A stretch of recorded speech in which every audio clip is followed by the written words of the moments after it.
You're drafting! Come on, Heather, you're drafting. You've been there all day. God, so shameless. Well, we've probably all been here, experienced it, seen it, or maybe you've been unintentionally caught out yourself before. Well, what does drafting really mean? And do these drafting distances actually work within triathlon?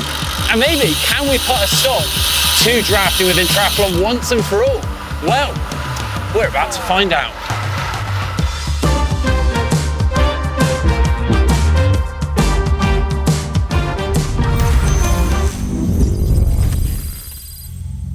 In most triathlon events, drafting in the cycle phase is illegal. And by drafting, we mean basically taking shelter behind either a competitor in front or even a motor vehicle to gain an unfair advantage. So simply the rider in front of you is punching their way through the air, making a slipstream, which the rider behind can take advantage of and ride at the same speed as that rider in front, but for less effort. And in a sport where it's really all about the solo effort, it seems a little unfair. Yeah, so draft zones have been implemented within triathlon. This can be 10, 12, 15, or even 20 meters in some cases, depending on the event you're doing. So obviously do check what it is, depending on the event that you are doing. And normally that's measured from the leading edge of your front wheel to the leading edge of the front wheel on the bike ahead of you. And you may only enter that draft zone if you're intending to overtake, and you must do so normally within a set time. Now, in fairness to those people who have maybe been caught drafting, it's quite difficult to be able to judge these distances when you're out on the open road. So, 10 meters looks like this. And it's actually similar to the length of a squash court. 12 meters looks like this, and it's the equivalent of 6 bike lengths. 15 meters looks like this, and it's the equivalent of a standard city bus. And then 20 meters, well, that looks like this, which is the length of 4 giraffes laid on their side. I mean, seriously, Mark, do you actually want me to say that bit? I thought that was actually quite a good example. Anyway, here's the thing. Even at the popular 12 meters used by many events to reduce drafting, it's thought that you can still benefit from some draft. So some events have adopted the slightly larger 15 and 20 meter draft zones. But even then, is that enough? Well, I think it's time we go and find out.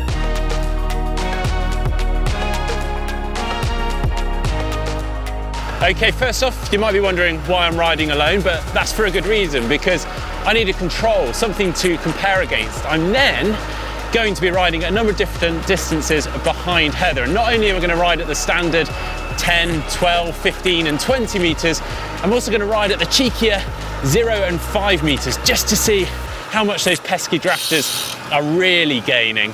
Now, importantly, I'm not only going to be recording my power, but I'm also going to be recording my coefficient of drag, my CDA, using this little device on the front. And also, in case you're wondering, we will be measuring the distances using another little device, which we'll get onto later on. And I think, to be honest, that's a pretty good real world setup. We're obviously holding the same speed for each of the runs, but let's do this.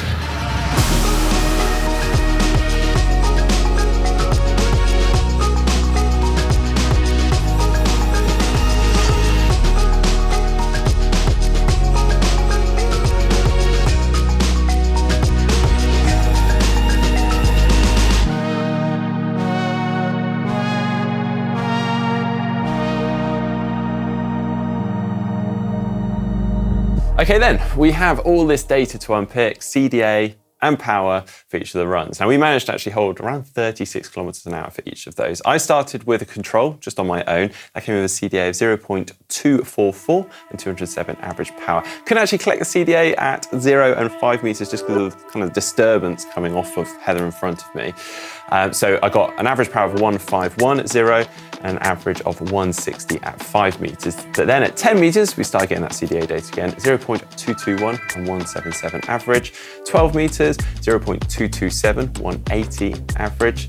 And then 15 meters, 0.235 and 192. And then 20, 0.240 and 202. Now it was actually a really windy day, so perhaps with less wind and gusts, we might have actually seen more of a difference at 20 meters, but otherwise it was more or less the same. And the rest is sort of in line with everything we predicted. 0 and 5 meters was just silly. There was obviously a huge saving there. Yeah, I mean, as we expected, but we're obviously not the first ones to research this area. Unsurprisingly, people have done this far more scientifically. For instance, Dr. Bert Block in in 2018 from Eindhoven conducted a study into the aerodynamic drag in cycling team time trials. Yeah, and what he showed was that being the second rider at just 15 centimetres of the wheel of the lead rider would typically require around 30% less energy. And this didn't change hugely up to 1 metre, and even at 5 metres, there's only a small drop off. As we go up in the distances there, you can see there's savings do drop further. Many people have actually been pushing for that 20-metre draft zone for more fair racing. And you can kind of see why there is a significant difference. However, to be clear, it doesn't eradicate it. As you can see, there's still a small difference between the 20 metres and my initial solo control. Yeah, I mean, of course, this is just one test. Whilst it's been good to test this in the real world, rather than a wind tunnel, which at times can actually be a little bit too fixed, we've got so many variables at play. I mean, firstly, myself, if Mark was drafting James, I mean, no offence to James, of course, he is a bit bigger than me, so we'd see a bigger draft effect and a bigger drop in your CDA. Also, for higher speeds or higher wind strength, that's going to affect this. And then, of course, the size of the group. Yeah, well, this is actually where things get really interesting because, yes, we often see more than just two athletes riding along together. For instance, the long pace lines we see in Kona are infamous. And with that, we're sort of heading into the realms of team time trialling, although obviously not officially and hopefully not as closely as they do. Yeah, well, so back to the study by good old Bert Blocken. He showed us that as you throw more riders into the paceline, those numbers drop further as you go back through the paceline. For example, if you've got a group of 5 riders riding closely to one another's wheel, it's actually the 5th rider is going to experience less than 50% of the drag of that lead rider. And then even when you've got 5 metres between the wheels, it's still only going to be around 60% of that drag. But hopefully, obviously, we're not going to be riding 5 metres close to each other.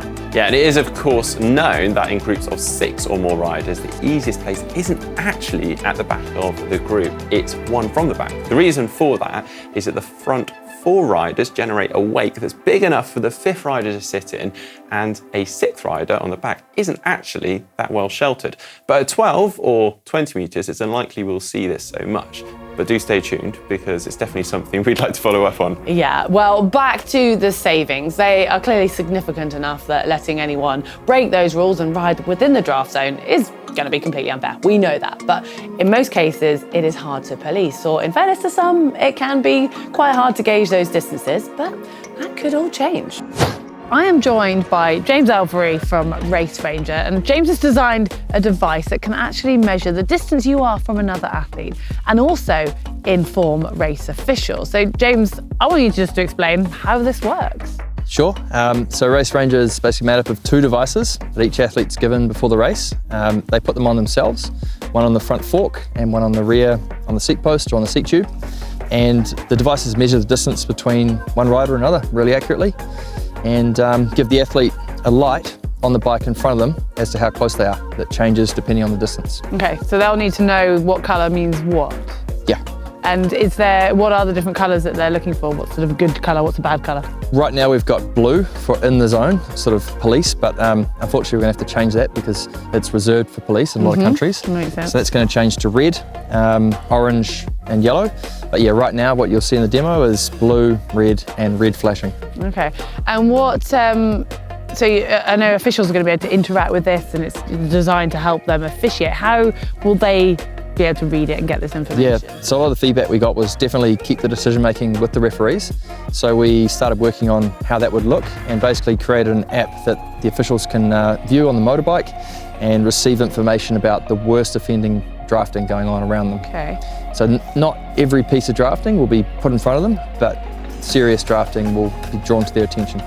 And then can they use that to penalise an athlete, or is that just going to be to advise them to go and look at that athlete? How sort of factual is this going to be? Yeah, they can decide what they want to do with it, and they can give a penalty directly through the app, or they can see where that athlete is and go and have a chat to them, give them a card, maybe a warning. Yeah, we're just trying to give the referees a lot more information and then they can do what they want with it.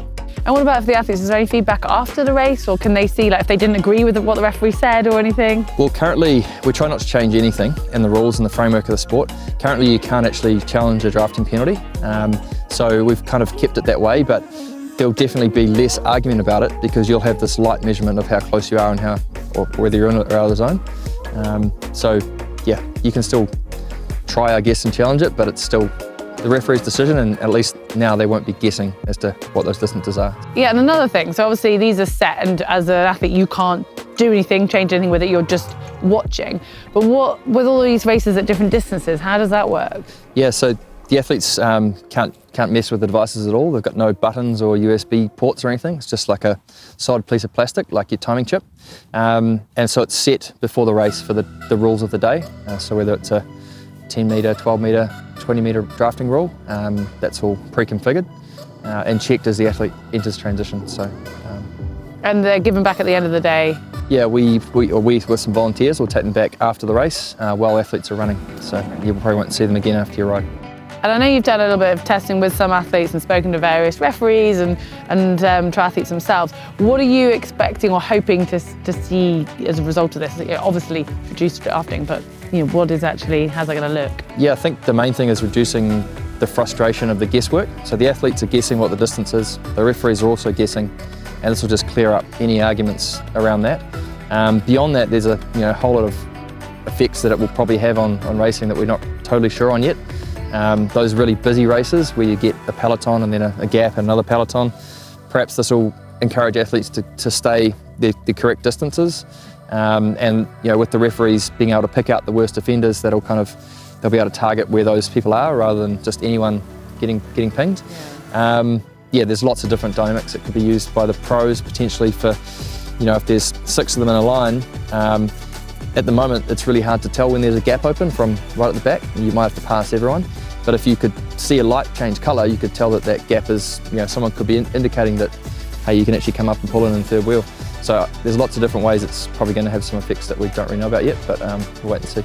And from the sort of people that have tested it, who we've spoken to, is there anything that surprised them with the distances? Are they sort of further closer than they thought? Or? Yeah, when you're riding along, it actually feels like you can get closer than what you think when you're standing still.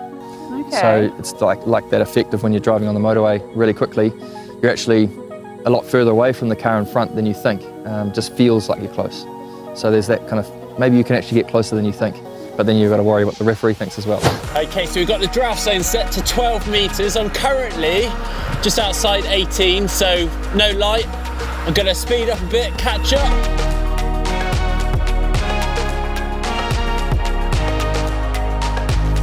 Okay, so it's blinking. We're going to push on a bit more. Okay, now I'm within 15 and 12, so it's a solid red light. Okay, and it will turn blue. Keep going. And there we go. So I'm within 12 metres, which is naughty. But that's genuinely actually quite an interesting topic in itself, because whilst we think of this device for draft busting, actually this is highlighting to a lot of people just what these distances are, because there is a lot of uncertainty. And yeah, this is a little bit, 12 metres is a bit closer than I thought it would be. Well, there we go. Perhaps this could be the end to illegal drafting. Let us know what you think in the comments section down below. Well, hang on, mate. Don't need to show them the motorbike. I can still keep drafting you, right?